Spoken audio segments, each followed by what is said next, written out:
Subscribe now and press the bell icon. Don't miss an update. अपन आत्माओं पिछले पुण्यकर्मी प्राणी ही परमात्मा की खोज में लगते हैं। उनको ही इतना शीघ्र इन बातों का असर होता है संत के वचनों का। तो महान पुण्यात्माओं में से एक था मंसूर, और संत की कृपा से उसके पिछले पुण्य स्टार्ट हो जाते हैं, उदय हो जाते हैं, और वो प्रेरित होकर के वो भक्ति प्रारंभ कर देता है। जैसे एक फॉर एग्जाम्पल, जैसे कोई कटोरी में घी डाल रखा है, उसमें एक ज्योति भी रखी है, और वो ज्योति जला रखी थी, बुझ गई, घी भी है उसके अंदर, बनी बनाई बाती भी उपलब्ध है। एक सीख लगाने की आवश्यकता है, वो जग जाएगी। तो जितने भी पुण्यकर्मी प्राणी हैं, जो भी साधु संत महापुरुषों के प्रवचन सुनते हैं, किसी भी संत के, चाहे उसने भक्ति मार्ग का कति ज्ञान नहीं, लेकिन भगवान की महिमा तो वो भी सुना ही देते हैं। तो उससे क्या होता है कि वह ज्योत जग जाती है। अब वह ज्योत तक जगगी, जब तक पूर्व जन्म का उसके अंदर घी है यानी पुण्य है, तो जगेगी, प्रेरणा बनी रहेगी भगवान के पाने की। यदि आगे उसमें विधि घी उसके पास नहीं है डालने के लिए, तो वो ज्योति भी जल जाएगी और घी भी समाप्त हो जाएगा, और सारा कटोरा व कटोरी काली हो जाएगी। तो पुण्यात्माओं, उस अनलहक मंत्र के गुरु जी ने दे दिया, जो मंत्र देना था उसको। अनलहक का अर्थ होता है अहम ब्रह्मास्मि, मैं ही ब्रह्म हूं, मैं ही परमात्मा हूं। अनलहक, हालांकि ये कोई मंत्र वंत्र नहीं था, लेकिन उस मंसूर के अंदर वो पूर्व जन्म का घी और ज्योति रह रही थी, वह जगेगी। अब उस मंत्र से भविष्य में तो कोई लाभ उसको होना नहीं था, क्योंकि वो चार्जर ठीक नहीं था। पूर्व जन्म की बैटरी से उसमें इतना प्रभाव था, इतने पुण्यों से, कि उसने अनल हक कहना शुरू कर दिया कि मैं ही परमात्मा हूँ। अब बोली आत्माओं, पुण्यात्माओं को जैसा भी गुरु ज्ञान देता है, वो तो दृढ़ होते हैं। गुरु जी ने 2 दूना 6 कह दिया, तो वो 6 ही बोलते रहेंगे।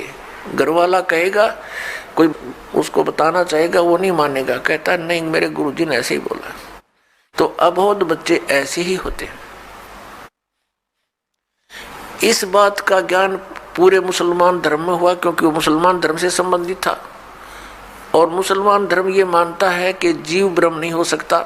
वैसे तो जीव ब्रह्म हो ही नहीं सकता, ये तो अंडरस्टूड है। जीव तो ब्रह्म है ही नहीं, ब्रह्म अलग है, जीव अलग है। ब्रह्म मीन भगवान, जो जीव का भी उत्पत्ति करता है। लेकिन मुसलमान धर्म ये मानते हैं कि पृथ्वी पर परमात्मा नहीं आ सकता।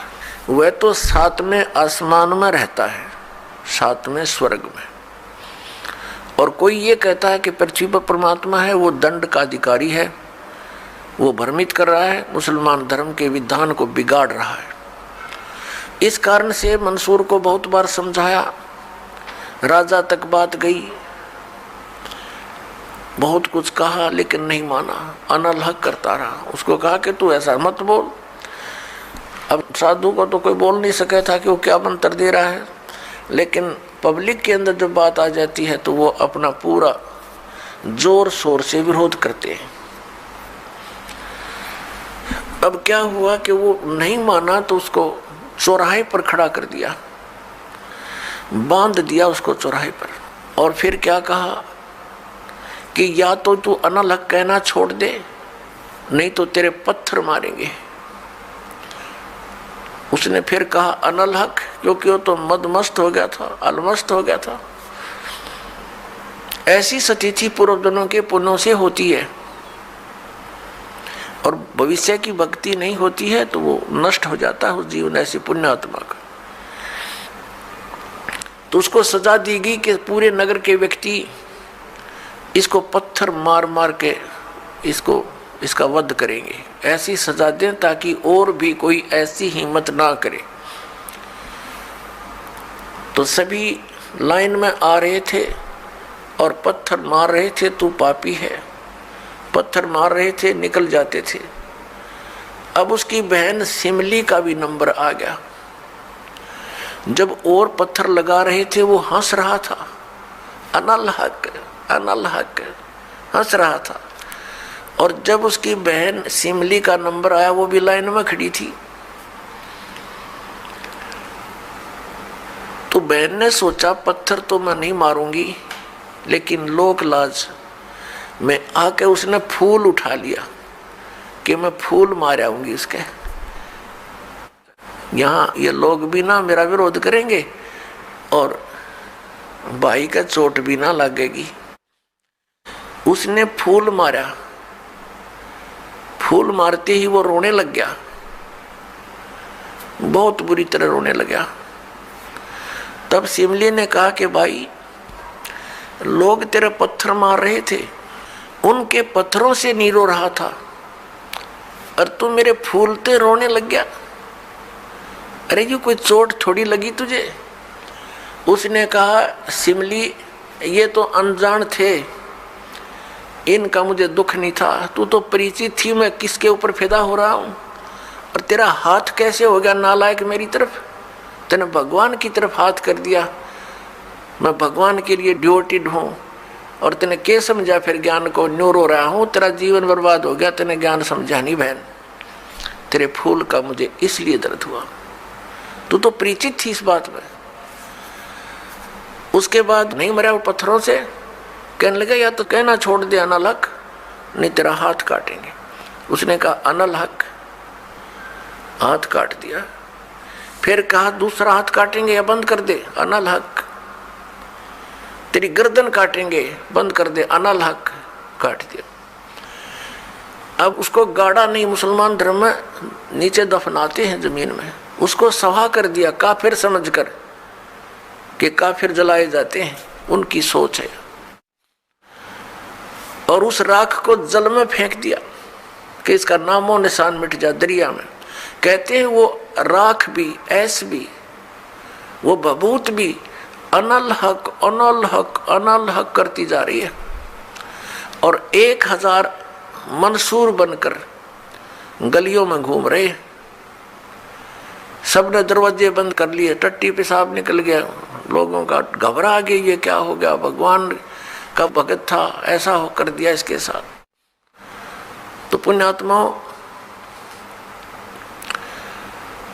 अब ये ज्ञान है, तत्व ज्ञान है, इसको बहुत गहराई से समझना है।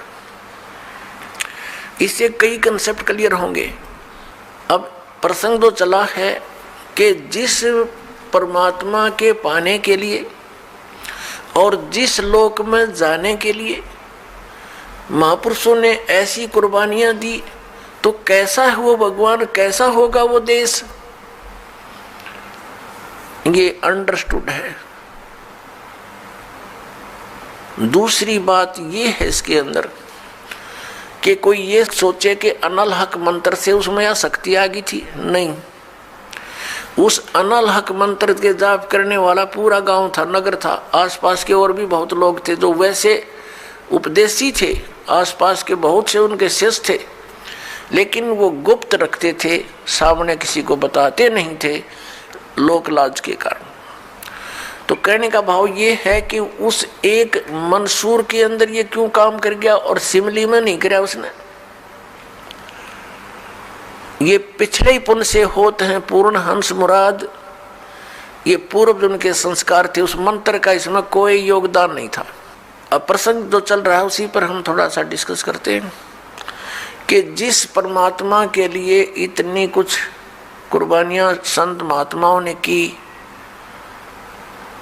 तो वो कैसा है भगवान, ये तो अंडरस्टूड है कि वो कितना सुखदायी होगा और वहां जाने के बाद प्राणी को कैसा सुख होगा।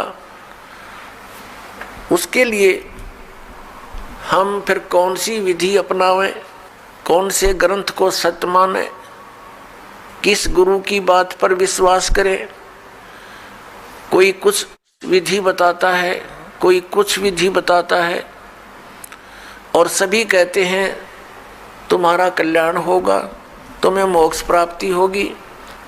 तो उसके लिए हमने ये जानने के लिए कि कौन सा मंत्र, कौन सी विधि है वे ऑफ वर्शिप जो यथार्थ है।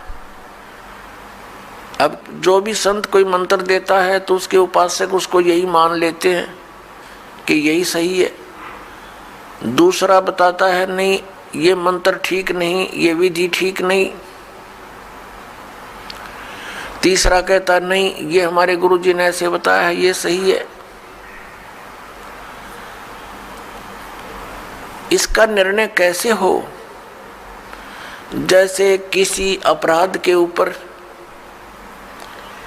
कुछ अधिवक्ता, एडवोकेट आपस में डिस्कस करते हैं। एक कहता है इस अपराध के ऊपर ये धारा लगेगी, दूसरा कहता नहीं इसकी ये धारा बनती है, इसका ऑफेंस इस धारा के अंतर्गत है, तीसरा कहता नहीं इसके ऊपर ये अन्य धारा लगेगी।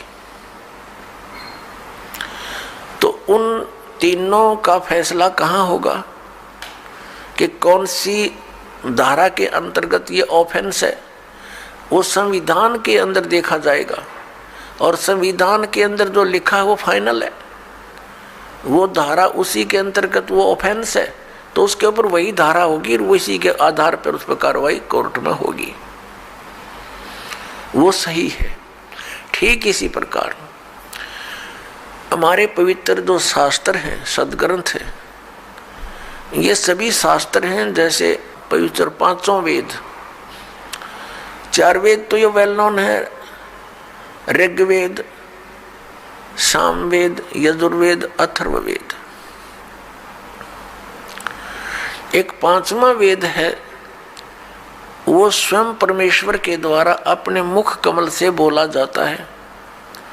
प्रत्येक युग में परमात्मा अपने उस तीसरे मुक्ति धाम से यानी सतलोक से चलकर आते हैं और अपने मुख कमल से उस यथार्थ ज्ञान पांचवें वेद को बोलते हैं।